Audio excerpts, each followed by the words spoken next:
Winston Churchill once said, "The farther you look back, the farther forward you're likely to see."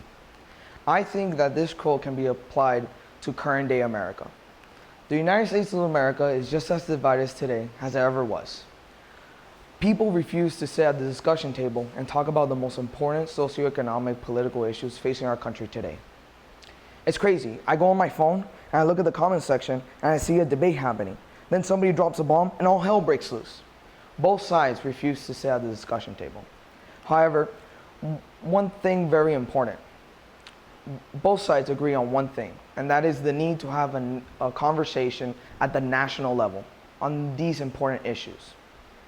Sam Harris, for example, a prominent liberal, talks about the need to have a rational conversation on the most important topics facing our country today. On the other side, the young conservative, Ben Shapiro, talks about the need to talk about these issues on the most important socioeconomic political issues facing our country today. However, one question still remains. How is this conversation going to be applied at the national level? And so I started thinking, and then it came to me that history has the answer. Way back in the Middle Ages, the writings of Plato and Aristotle were influencing intellectual Europe in such a way that was making it diverse. This was then creating conflicts within academia. And so professors and philosophers created a teaching method called the Scholastic method. The Scholastic method is a teaching method by which argumentation through the use of logic is used to talk about a certain specific topic. And so in a regular session, the class will come in and be split in two.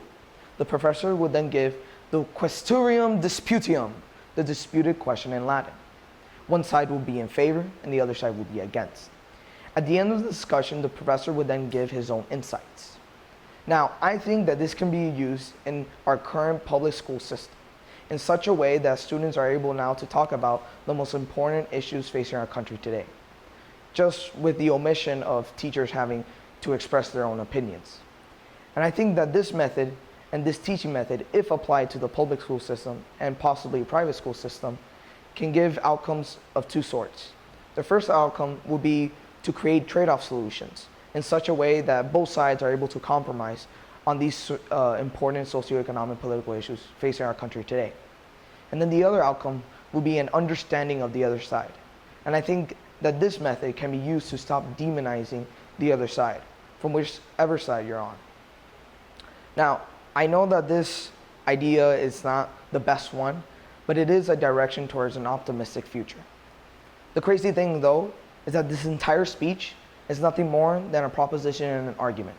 So let's start debating then. Thank you.